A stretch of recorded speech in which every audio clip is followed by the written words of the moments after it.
The night was eerily silent, the kind of silence that makes the air feel heavier, thick with anticipation. A lone figure moved through the dimly lit corridor, his steps barely making a sound against the cold, hard floor. Shadows stretched long across the walls, flickering with the dying glow of a lantern hanging from the ceiling. He could feel the weight of unseen eyes watching him, a presence lingering just beyond the edge of his senses. His heartbeat quickened, but his expression remained composed. He had been through worse, or at least that's what he told himself. As he reached the end of the hallway, the ancient wooden door loomed before him, its surface scarred with time. He hesitated for the briefest of moments, his fingers hovering over the rusted handle. It was just a door, he reminded himself, but his instincts screamed otherwise. With a deep breath, he pushed it open, the hinges groaning in protest. The air inside was stale, carrying the scent of old paper and something faintly metallic. The room was filled with towering bookshelves, their contents undisturbed for years, perhaps decades. Dust motes swirled in the air as he stepped inside, his presence disturbing the stillness. At the center of the room, an old desk stood, covered in papers and artifacts, each one a piece of a puzzle he had been chasing for too long. His hands trembled slightly as he reached for the aged parchment lying on top, its edges frayed and fragile. The symbols scrawled across it were unfamiliar, yet strangely recognizable, as if buried somewhere deep in his memory. A sudden gust of wind swept through the room, though no window was open. The candlelight flickered violently, casting shifting shadows that seemed almost alive. He tensed, his senses sharpening. He was not alone. A whisper echoed from the far end of the room, soft, almost unintelligible, but there. He turned swiftly, scanning the darkness beyond the bookshelves. His pulse hammered in his ears as he took a cautious step forward. "Who's there?" he called, his voice steady despite the unease creeping up his spine. Silence. Then a single book slid off a shelf, landing with a muted thud on the floor. He swallowed hard, his fingers inching toward the small blade hidden beneath his coat. It could have been the wind. It should have been the wind. But deep down, he knew better. The whisper came again, clearer this time. A name, his name. A chill crawled down his spine. He had heard stories, warnings, but he had never truly believed them. Not until now. The room seemed to close in around him, the very air pressing against his skin. He turned back to the desk, his gaze locking onto the parchment once more. Whatever he had been searching for, whatever secrets lay hidden in these words, he was no longer sure he wanted to know, but it was too late to turn back. The weight of the moment settled upon him like a suffocating fog, pressing against his chest, making it difficult to breathe. He had spent years chasing the unknown, unraveling mysteries buried beneath layers of time and deception. But this was different. This was real. The whisper that had called his name still echoed in his mind, an eerie reverberation that refused to fade. He stepped closer to the book that had fallen, its leather cover cracked with age. The title had long since worn away, leaving only the ghost of letters once imprinted upon it. Slowly he crouched down, his fingers brushing against the cover. A shock of cold shot through his fingertips, like touching ice in the heart of winter. He withdrew his hand instinctively, his breath hitching in his throat. The room remained deathly silent, save for the soft flickering of the candle on the desk. He knew he should leave. Every instinct in his body screamed at him to turn around and walk away. But he couldn't. Something held him there, an unseen force urging him forward. His hand trembled slightly as he reached out again, flipping open the cover. The pages inside were brittle, yellowed with age, yet the ink was still sharp, as if freshly written. Strange symbols filled the first page, twisting and curling in patterns that defied logic. He had seen similar markings before, in fragments of ancient texts, but never this complete, never this alive. The symbols seemed to shift ever so slightly, as if aware of his presence. A chill ran through him, but he refused to look away. He traced a finger over the first line, the ink cool beneath his touch. As soon as his skin met the parchment, a shudder ran through the air, a ripple of unseen energy that sent the candlelight quivering. His heartbeat thundered in his ears. Then a sound, a deep, low creak, came from behind him. He spun around, his breath catching. The bookshelves stood undisturbed, their ancient tomes resting as they had for centuries. The air was still, but something felt off. His eyes darted around the room, scanning the shadows that pooled in the corners, darker than they should have been. The whisper came again, closer this time. His name, spoken in a voice that didn't belong to this world. He took a slow step backward, his pulse hammering in his throat. His fingers tightened around the edge of the book as if it were an anchor keeping him grounded. But the moment he did, the pages began to turn on their own, flipping faster and faster until they stopped abruptly on a single passage. His breath caught. The words, written in ink as dark as midnight, spelled out something impossible. "We have been waiting for you." A chill crawled up his spine, every hair on his body standing on end. His mind raced through every logical explanation, but none could account for what was happening. The ink seemed to shimmer, as if alive, pulsing like a heartbeat. Then the air shifted. It was subtle at first, a gentle shift in pressure, like the moment before a storm. But then, the candle's flame stretched unnaturally, elongating into something almost serpentine. The shadows around him thickened, stretching towards him like grasping hands. He staggered back, his breath coming in sharp gasps. The book slipped from his grasp, landing with a heavy thud on the desk. The moment it did, the whispering voices rose, a chorus of murmurs speaking in a language he couldn't understand. They wove around him, pressing against his skull, seeping into his thoughts.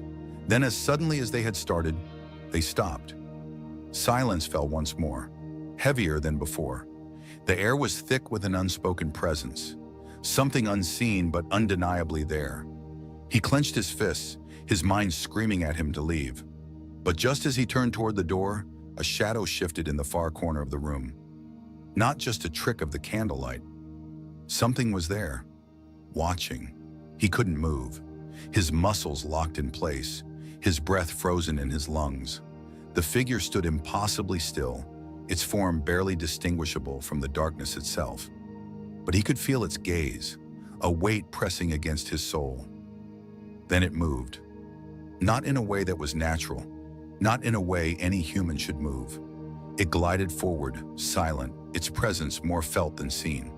The air grew colder with each step it took, the dim candlelight barely illuminating the outline of something not entirely of this world.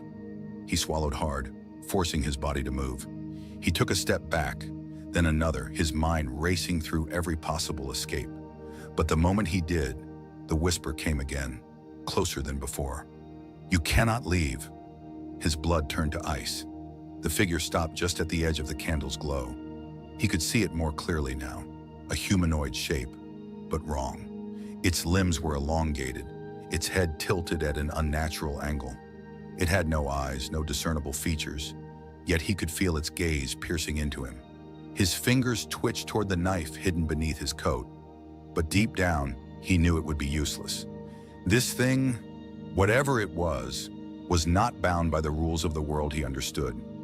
A slow, deliberate breath filled the silence, though the figure's chest did not move. Then it spoke. "Your time has come." The voice was not singular. It was layered, as if 1,000 voices whispered in unison, their words echoing through his skull.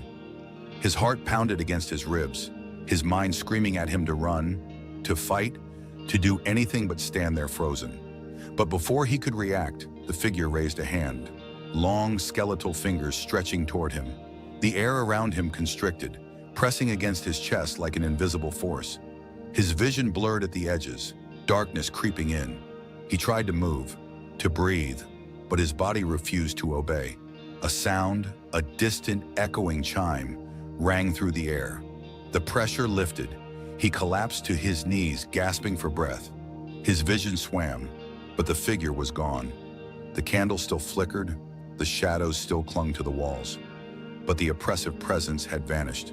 For a long moment, he remained there, his body trembling with the aftermath of whatever had just happened. His fingers dug into the floor, grounding himself in the reality that he was still alive. But he knew this wasn't over.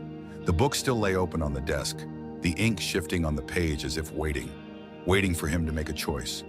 He forced himself to his feet, his legs unsteady beneath him. His mind screamed at him to leave, to run as far from this place as possible. But another part of him, the part that had brought him here in the first place, whispered something else. This was only the beginning, and deep down, he knew he couldn't walk away. Not yet. He stood in the dimly lit room, his breath still uneven, his pulse a relentless drumbeat in his ears. The weight of what had just happened pressed against his chest, an invisible force he couldn't shake. His gaze drifted back to the book on the desk, the ink shifting in a way that made his stomach twist. He should leave. He knew he should. But something held him in place, something stronger than fear. The room felt different now. The air was thick, charged with something unseen, something ancient. The candle's flame still flickered, but its light barely reached the far corners of the room. The shadows lingered, watching. A slow breath passed through his lips as he reached for the book again. His fingers hesitated just above the pages, the memory of that cold, unnatural sensation still fresh in his mind. But he had come too far to stop now. As his fingertips brushed the surface of the parchment, the ink shifted once more. This time, the words rearranged themselves, forming a new sentence. "You have seen us. Now, we see you." His breath caught in his throat. The ink pulsed, dark as midnight, as if alive. A chill slithered down his spine, the hairs on his arms standing on end. The words vanished. Then the whisper came again. Not just one voice, many, a chorus of murmurs, slipping through the walls, seeping into his thoughts. They spoke in a language he didn't understand, yet somehow their meaning curled in his mind like smoke. They were waiting. The candle's flame flickered violently, stretching unnaturally before snuffing out entirely. Darkness swallowed the room. His pulse hammered as his fingers tightened into fists. He strained to listen, but the silence pressed down on him like a physical weight. Then, footsteps. Slow, deliberate, coming from somewhere beyond the walls. He wasn't alone. The realization sent ice through his veins. His breath came in shallow, measured inhales, his senses sharpening. The footsteps grew closer, soft, yet impossible to ignore. The walls of the old study seemed to tremble with each step. Then a single knock, sharp, hollow, right behind him. He turned swiftly, his heart lurching. But there was nothing, just the bookshelf, towering and still. Silence again. Then another knock, not from behind him this time, from the door, the only door. He swallowed, his throat tight. He hadn't heard it open. He hadn't heard anyone enter. The knock came again. He took a step forward, his boots barely making a sound against the aged wooden floor. His hand hovered just above the door handle, his pulse a relentless thunder in his ears. "Who's there?" His voice was steady, but the air around him was anything but. No answer, just silence. And then, the door creaked open. His breath hitched. A sliver of darkness stretched from the hallway beyond, deeper than it should have been, like a void reaching toward him. The candle should have cast some light, even in its final embers, but it didn't. Something was out there, waiting. His grip tightened around the edge of the door as he pulled it open just a little more. The hallway stretched ahead, longer than he remembered. Shadows pooled in the corners, thick and unnatural. And in the distance, just barely visible, a figure, standing perfectly still. It had no face, no features, just a humanoid shape carved from darkness itself. It did not move. It did not breathe. But he could feel its gaze. Then it took a step forward. A sound, low and guttural, rumbled through the hallway. Not quite a growl, not quite a whisper, but something in between. Something wrong. His instinct screamed at him to slam the door shut, to run, to get as far from this place as possible. But his body refused to obey. The figure took another step, then another. Its movements were deliberate, slow, each footfall echoing unnaturally through the corridor.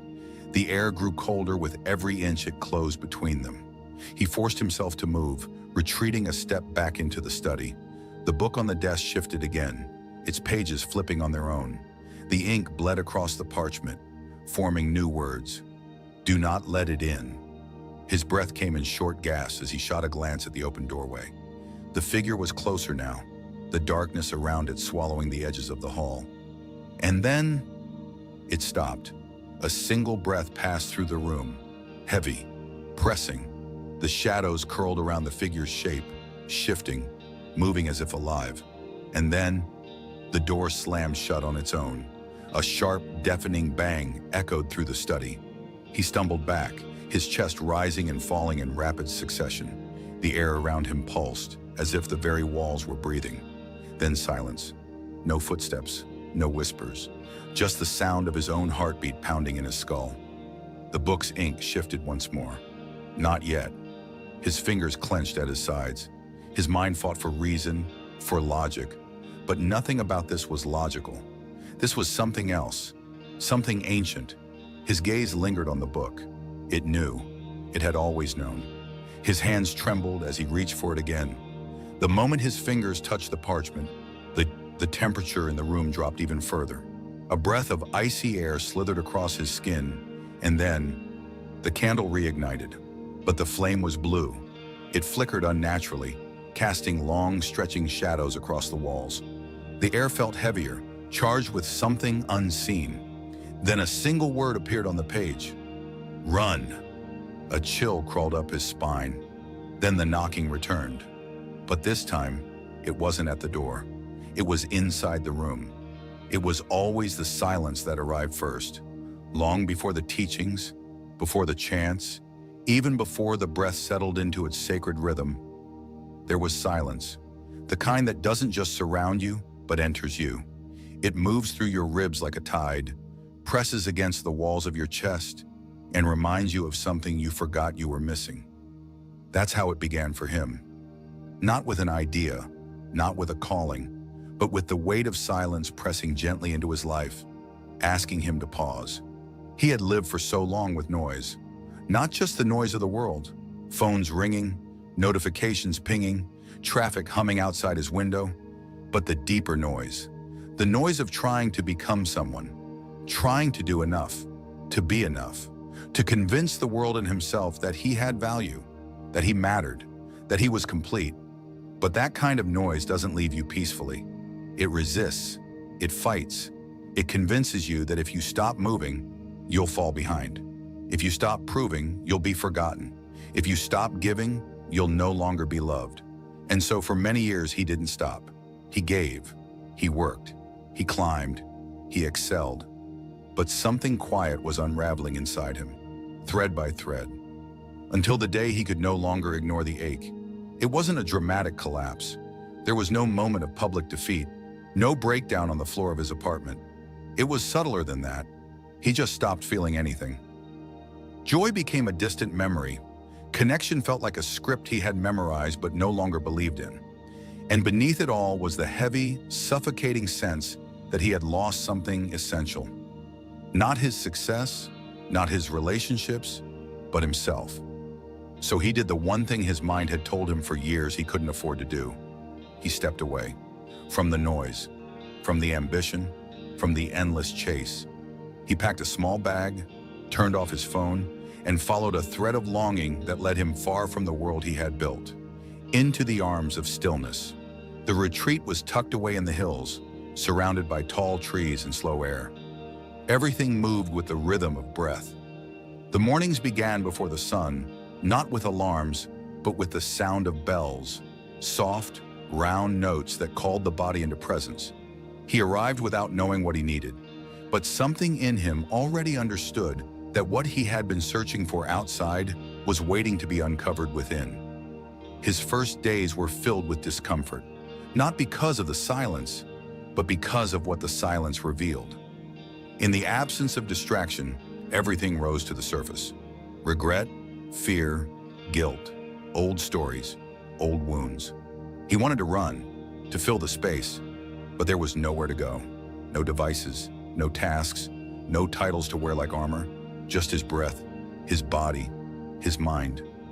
And slowly, moment by moment, he began to face himself. The teachers didn't offer answers. They didn't promise peace. They simply held space. They bowed more than they spoke. They listened more than they instructed. And in their quiet presence, he began to feel safe enough to let his own walls soften. He would sit in the meditation hall each morning, spine tall but not rigid, legs folded beneath him, and simply breathe. Sometimes his mind screamed. Sometimes it whispered. Sometimes it fell into a silence so deep it frightened him. But he stayed, and in staying he learned. He learned that the mind is not the enemy. It is a child, curious, fearful, hungry for safety. And like any child, it does not need to be silenced. It needs to be loved. He learned that emotions are not obstacles. They are messengers. They come not to punish, but to teach, to reveal the places within us that long to be seen. And most of all, he learned that healing is not a destination. It is a rhythm, a returning, again and again, to this moment, this breath, this body. In the afternoons, he would walk the forest path behind the temple. The trail curved through moss-covered stones and tall trees whose branches held the sky like prayer. He moved slowly, matching his pace to the rhythm of his breath. Sometimes he stopped just to place his hand on the trunk of a tree, to feel the pulse of life moving through it, steady and unbothered. Nature didn't rush. It didn't strive. It simply was. And in its presence, he felt something soften inside him. He began to write again, not to publish, not to impress, but to remember. Small notes scribbled into a notebook with no lines. Let go. Be here. Nothing to prove. The pages became mirrors, reminders, invitations. One evening, he sat beneath the Bodhi tree in the center of the garden, watching the sky change colors. He thought of all the things he used to believe were essential: status, approval, certainty. And now they felt so distant, so hollow. He no longer needed to be understood. He only needed to be whole. As the light faded, he closed his eyes and whispered softly, "I'm here," not to anyone else, but to himself. The last morning arrived like every other, with soft light filtering through misty hills, the familiar chorus of birds, the calm presence of a world that never needed to rush. But something inside him was different now. He stood by the window, looking out at the path winding toward the woods, and felt it not as something separate from him, but as something within. Every tree, every sound, every breath had become part of him. And this morning, instead of trying to hold on to it, he simply bowed to it. Packing took only a few minutes. He didn't bring much, and he would be leaving lighter than he came, not in weight, but in burden. What he carried now wasn't the ache of not being enough. It wasn't the noise of needing to prove himself. It wasn't the heavy layers of who he thought he was supposed to be. What he carried now was presence, and presence doesn't weigh anything. It simply rests in the breath, in the spine, in the open palms of one who no longer needs to grip anything. He walked to the main hall where others were gathering for the closing circle. No one wore the usual retreat expressions of withdrawal or performance. They had softened together, through silence, through shared stillness, through invisible threads of presence that didn't need to be explained. Some sat close, some at the edges. But all hearts seemed to beat in a rhythm of quiet reverence. The teacher entered and sat at the center of the circle, cross-legged, hands resting in his lap. He didn't speak for several minutes, just looked around, meeting each person's eyes as if memorizing the truth of who they had become. Then in a voice that barely needed volume, he said, "You've returned to yourselves. That's all awakening is, a remembering, a reunion." He paused, then added, "You will forget, and you will remember again." This rhythm is not failure. It is practice. It is life. There were no tears, only deep breaths, grateful ones. Some faces glowed with quiet joy, others with a softness that comes only after something hard has been laid down. He didn't need to speak. He didn't need to be seen. He just needed to be present, and he was. When the circle dissolved, he walked the grounds one last time. The trail behind the temple, the stream that had carried his reflections, the bench beneath the fig tree. Each place held echoes of him now. The man who first sat in silence with a storm inside. The man who wept beneath moonlight. The man who forgave a father he didn't fully understand. The man who bowed not to tradition, but to truth. And then, without ceremony, he picked up his small bag and walked to the gate. The teacher was there waiting, as if the moment had always been planned. They didn't hug, they didn't say goodbye. The teacher simply placed his palms together, bowed his head and said, "Carry it gently." He bowed in return. No need for words. The walk back to the village was quiet. The world looked the same, but it no longer felt like a threat. The noise that used to stir anxiety now felt distant. The people he passed didn't seem to be rushing. They seemed lost, as he once had been. But instead of pity, he felt compassion, deep-rooted compassion. He no longer needed them to change in order for him to feel peaceful. He simply wished them stillness, and maybe one day they would find it. Back in the city, things resumed. The streets buzzed with urgency, phones rang again. Faces returned to hurried expressions, but he didn't rush to join them. He moved slower now, deliberate, present. He didn't feel separate from life. He felt anchored in it. When he returned to his apartment, it felt unfamiliar. The books, the framed photos, the way the furniture had been arranged with a version of himself he no longer needed to be. He didn't rearrange it immediately. He just sat, on the floor, among his own things, breathing. Eventually, he made tea, sat by the window, watched the clouds drift above the skyline. And in that moment, he felt no longing, no ache, no urgency. Just a calm awareness that life would continue, but he would no longer meet it from a place of absence. He was here now, fully. The days began to unfold not in sharp turns, but in waves. He worked when it was time to work. He rested when his body asked for rest. He paused to watch sunsets. He listened without waiting to speak. He laughed from his belly. He cried without needing a reason. Life was no longer something to master. It was something to befriend. One evening, he visited a park and sat beneath a tree with his journal, the same one he had filled at the retreat. He flipped through the pages, notes, prayers, whispers to his own soul. And then, on a new page, he wrote, "I am not here to perform peace. I am here to live it." He closed the book, smiled. The wind moved through the leaves above him like a song he now knew by heart. A child ran past him, laughing. A dog barked joyfully behind. An old couple held hands as they walked slowly along the path. He watched them all with the quiet wonder of someone who finally knew. This is it. This ordinary, sacred life. This is the moment, and I am home in it. No longer searching, no longer hiding, just breathing, just being. The silence stretched endlessly, thick and suffocating, pressing against his eardrums like the weight of an ocean. He tried to breathe, to move, but the darkness was absolute, wrapping around him like a shroud. His heartbeat hammered against his ribs, each frantic thump echoing in the void. There was no light, no air, no direction, just the unbearable stillness of something waiting, watching.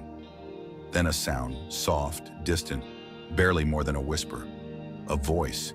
His breath hitched, his pulse stumbling. The voice didn't belong to him, yet it resonated inside his skull, as if it had always been there, hidden beneath the surface of his thoughts. "Do you remember now?" His mouth was dry. He tried to speak, but his throat refused to form words. He didn't understand the question. He didn't want to understand it. The darkness pulsed, shifting around him. Something was moving in the void, unseen yet present. He could feel it circling, threading through the empty space like fingers brushing against his skin. Cold, deliberate, familiar. Number that was impossible. Another whisper, this time closer. "You opened the book." His stomach lurched.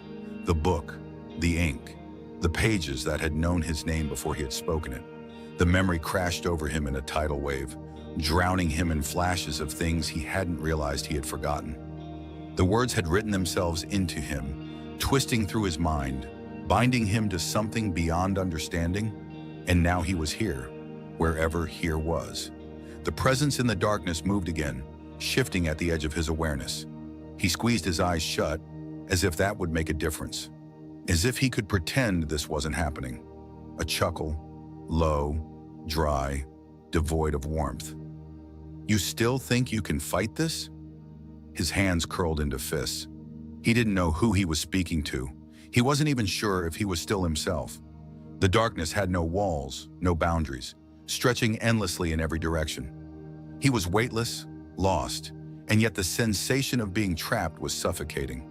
"You came back," the voice murmured, softer now. "You always do." A shudder ran down his spine.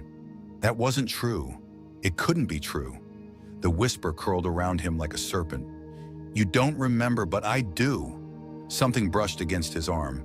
His breath hitched, every nerve in his body screaming. He jerked away instinctively, but there was nowhere to go. "I know why you keep returning," the voice continued, almost gentle. "But do you?" A cold, sharp pressure touched the back of his neck. Light, barely there. His entire body locked up. The presence wasn't circling him anymore. It was right behind him. He didn't turn. He couldn't. The whisper came again, so close that he could feel the breath against his skin. "Look." He didn't want to. He did, and the darkness shattered. Light exploded around him, blinding, searing through the endless void like a crack in reality itself. He flinched, the sudden shift overwhelming, and for a moment he thought he was falling. Then, the world slammed back into place. He was standing.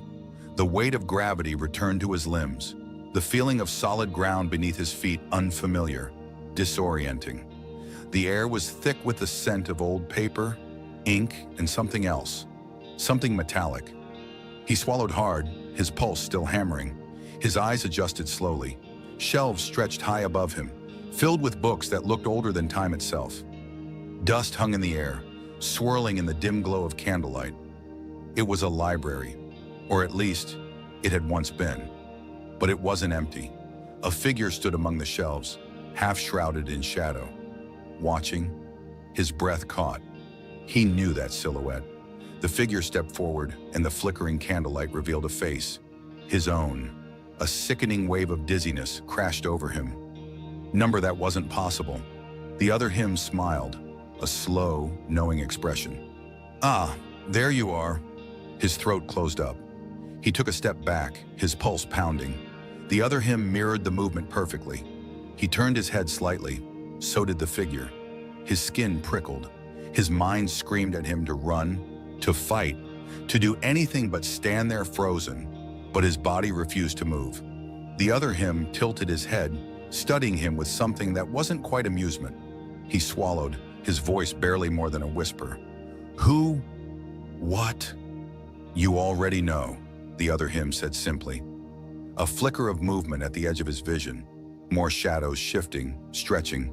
He wasn't alone. The bookshelves groaned, as if something was pressing against them, moving within them.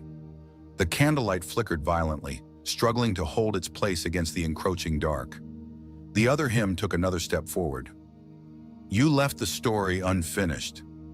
The words sent an icy shock through his veins. The book. He had been reading. No, he had been inside the book. The words had swallowed him whole.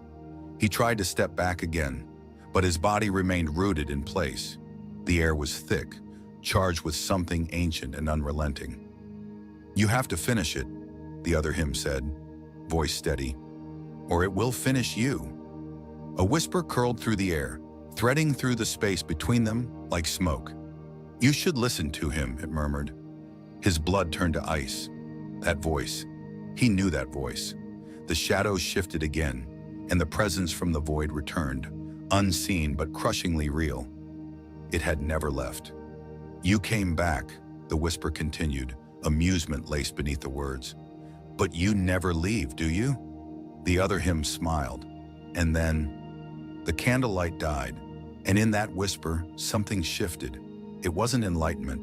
It wasn't bliss, but it was real.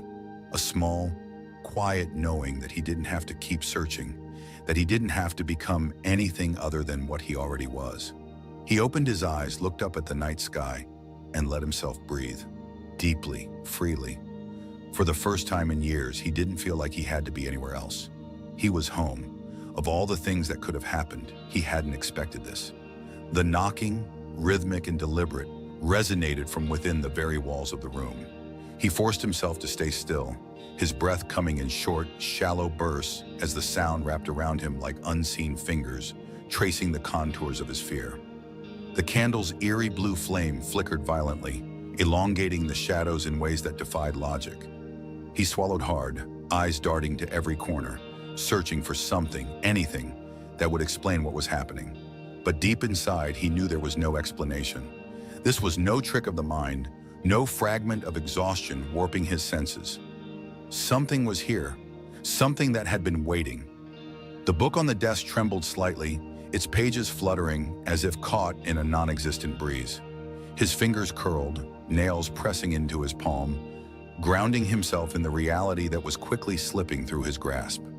He needed to leave, but his legs felt rooted in place, the air around him thick, pressing against his chest, making every breath a battle. The knocking ceased, leaving a silence more deafening than the sound itself. And then, just as he thought he might have imagined it, a slow creak came from the far corner of the room. His gaze snapped toward it, and for a moment his mind refused to process what he was seeing. The bookshelf, massive, sturdy, unmoving for years, was shifting. Not all at once, but gradually, inch by inch, as if something behind it was pushing.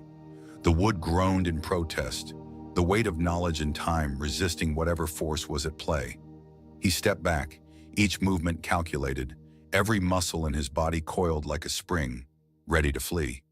But where would he go? The door was behind him, the hallway beyond it no longer feeling like an escape, but a pathway to something worse. He glanced at the book again, heart hammering. It knew more than he did. It had warned him. And yet, he was still here. A sharp snap echoed through the room as one of the bookshelf's sections jerked forward, leaving a jagged crack running along its side. His breath hitched. There was something behind it. He could feel it. A presence. Watching. Waiting. The air turned icy, frost creeping along the edges of the wooden surface. Tiny crystals forming where warmth should have remained. Then another jolt, and the entire shelf shifted outward. Not enough to reveal what lay beyond, but enough to make him realize he was not meant to see. But the problem with curiosity, with fear, with the human condition itself, was that once you knew something was there, once you knew that something was lurking just out of sight, you couldn't look away. He took a step closer, the floor beneath him groaning in protest. His pulse roared in his ears, a relentless drumbeat that almost drowned out the silence. Almost. The gap between the bookshelf and the wall was small, barely enough for a hand to fit through. But from within that narrow darkness, something moved. A whisper, soft, almost gentle, curled into his ears, a language he didn't recognize, but one his soul seemed to understand. It wasn't calling him. It wasn't inviting him closer. It was warning him. His breath trembled as he reached forward, fingers brushing against the wood. It was freezing, the cold biting into his skin like tiny needles. Another whisper, this one clearer. It sent a shiver through him, not just from the sound, but from the way it felt as though it had come from inside his own head. Do not look. His fingers jerked away. The air seemed to pulse, the candle's blue flame dancing wildly as if responding to an unseen force. And then, in a single, horrifying instant, the bookshelf moved completely. Not pushed, not pulled, but yanked into the darkness beyond, vanishing as though it had never been there at all. A gaping void replaced it, a pitch-black emptiness that defied logic. No wall, no backing, just a hollow space where nothing should exist. The cold deepened, seeping into his bones, and his breath curled in the air before him like smoke. He tried to step back, but the floor beneath him felt different now. Not solid, not safe. Like something beneath the wood was shifting, stirring, waiting. A sound rose from the void, low, guttural, ancient. It wasn't a growl, it wasn't a voice. It was something in between, something that resonated deep within his chest, vibrating against his ribs, making his vision blur. The shadows stretched unnaturally, twisting and curling as though alive. And then from within the darkness, a shape emerged. It wasn't human. It wasn't anything he had ever seen before. It moved with an unsettling grace, limbs too long, body shifting as though it wasn't confined by the same rules of existence as he was. The air around it warped, bending inward, pulling at the room itself.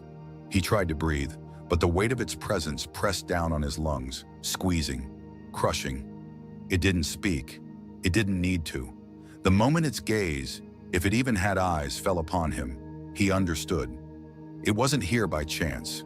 It had been waiting, and he had called it. The realization settled in his chest like lead. He had read the words. He had touched the book. He had seen what was never meant to be seen. The creature took a step forward, its movement soundless, its form shifting in and out of focus, as if the very fabric of reality struggled to contain it. His instincts screamed at him to run, to flee, to do anything but stand there frozen in place. But it was too late. The book trembled violently on the desk, its pages flipping in a frenzy, ink bleeding through the parchment. A single word burned itself into the surface, glowing with an eerie white light. "Leave!" His feet finally obeyed. He turned, his body moving before his mind could catch up, the door just a few feet away. But as his fingers reached for the handle, it twisted violently on its own, the wood splintering as the door flung open with a force that sent him stumbling backward. The hallway was no longer a hallway. It stretched, impossibly long, the walls lined with doors that hadn't been there before. Each one slightly open, revealing glimpses of things that defied comprehension. An endless staircase spiraling into darkness. A room where the walls pulsed like a living thing. A figure sitting perfectly still in a chair, its head slowly turning toward him. He tore his gaze away, focusing on the only thing that mattered: escape. But there was no escape. The air was heavier now, pressing down on him as the figure from the void stepped fully into the room. It was closer than before. Too close. He ran. His feet barely touched the ground as he sprinted down the unnatural corridor. The doors on either side whispering, calling, some slamming shut as he passed. The hallway twisted, stretching and shrinking, the perspective warping with each step. He wasn't getting anywhere. He was trapped. The sound of footsteps followed him. Not hurried, not rushed, just steady, relentless. The kind of footsteps that knew they would reach him eventually. His lungs burned, his vision blurred, but he kept moving. A light appeared in the distance, a single beacon in the madness. He pushed forward, every muscle in his body screaming for release. Just a little further, just a little more. The whispers grew louder. The doors shuddered violently, something behind them clawing, banging, trying to break free. And then, the ground disappeared beneath him. He fell. The world spun into darkness, the air rushing past him as if he had been swallowed whole. His mind barely had time to register the sensation before he hit something solid. The impact should have hurt. It should have shattered bones, stolen his breath. But instead, he landed with an unsettling weightlessness, as if reality itself had softened his fall. The darkness clung to him, wrapping around his limbs, slithering into his thoughts. And then, in the distance, a familiar sound, the fluttering of pages, the book. He wasn't free. He was exactly where it wanted him to be. The next morning came not as a surprise, but as a gentle arrival, like a friend slipping into the room without needing to knock. Light filtered through the rice paper windows, something ancient that stirred within him as he moved through each day with intention, not to accomplish, but to be. His mind, once loud with tasks and timelines, had quieted. Not completely, but enough. Enough to hear the subtler sounds of his spirit returning to itself. The others at the retreat became familiar, not through conversation, but through presence. A nod in the hallway, a shared smile after morning practice, a bowed head after evening meditation. They were fellow travelers, each walking a different path, but all guided by the same compass, toward truth, toward peace, toward something that couldn't be named, but could be felt. One afternoon, he sat beneath the large Bodhi tree at the center of the retreat grounds. Its trunk was wide and weathered, its roots like ancient arms anchoring it deep into the earth. He placed his hand on the bark and closed his eyes, breathing in the scent of leaves and soil. He had read stories of the Buddha sitting beneath such a tree, finding enlightenment not in the heavens, but in the roots of stillness. And now sitting here, he understood. Not intellectually, but viscerally. Stillness is not empty. It is full, full of everything we spend our lives trying to find outside of ourselves. As he sat, he remembered a moment from years ago, a morning when he had rushed through breakfast, scrolled through emails, answered calls, and driven to work without once noticing the sky. And now the memory made his chest ache, not with guilt, but with a quiet sadness for the parts of his life he had lived half asleep. He hadn't been careless. He had just been convinced he didn't have time. That rest was a luxury, that presence was a privilege. But now he knew better. Now he understood that presence is not something to earn. It is something to allow. It is the most natural state of being, the returning home we are all wired for, yet so often resist. The teacher's voice echoed in his memory. The world will not slow down for you, but you can slow down for the world. He opened his eyes and looked up at the sky visible through the tree branches. Blue, vast, indifferent, beautiful. A single leaf drifted down, swirling gently until it landed at his feet. He picked it up, examined its intricate veins, its delicate edges, the way it curled inward like a quiet gesture. It had let go without resistance. No struggle, no regret. And in its falling, it had found freedom. That evening during the Dharma talk, the teacher spoke of surrender. Surrender is not giving up, he said. It is giving in to this moment, to what is, without resistance, without trying to bend it to our will. The words stirred something in him. He had spent so much of his life trying to control outcomes, emotions, perceptions. He had worn masks to fit in, built walls to protect himself, set impossible standards to feel worthy. But surrender? That was something he had never allowed himself. It had always felt like weakness, like failure. But now he saw it for what it truly was. Courage. The courage to stop fighting life, the courage to trust the current, to trust himself. That night he walked alone under the stars. The air was cool, the sky painted with constellations he had once memorized as a child. He remembered lying on the grass in his backyard, staring up in awe, wondering about the vastness of it all, wondering where he belonged in that cosmic dance. And now, decades later, he finally had an answer. Here. He belonged here, not in some distant future where everything was perfect, not in the image he had once tried to project, but here, in this breath, in this flawed, beautiful, ever-changing moment. He lay down on the earth, letting the ground hold his weight, letting gravity be enough. Above him, the stars continued their silent dance. He didn't need them to explain anything. He just needed to be near them, to feel small and significant all at once. The next morning, he rose before the sun and joined the group for walking meditation. They moved slowly, each step a prayer, a return, a declaration. I am here. I am here. I am here. The sound of feet on stone, the rhythm of shared breath, the quiet communion of presence. No one rushed, no one led. They simply walked, together, alone. He had learned that healing doesn't always look like light. Sometimes it looks like shadows, like tears falling silently during a sit, like the sudden memory of a moment you thought you had forgotten, like facing the ache you've spent years avoiding and still staying, still breathing. There were days when emotions rose like storms, grief, regret, longing, and the practice was not to escape them, but to welcome them, to say, yes, you too, you belong, you are part of me. He wrote often in his journal now, not to record, but to reveal. He wrote letters to his younger self, apologies, forgiveness, gratitude. He wrote to the people he had hurt, the people who had hurt him, not to send, but to set free. And in that writing,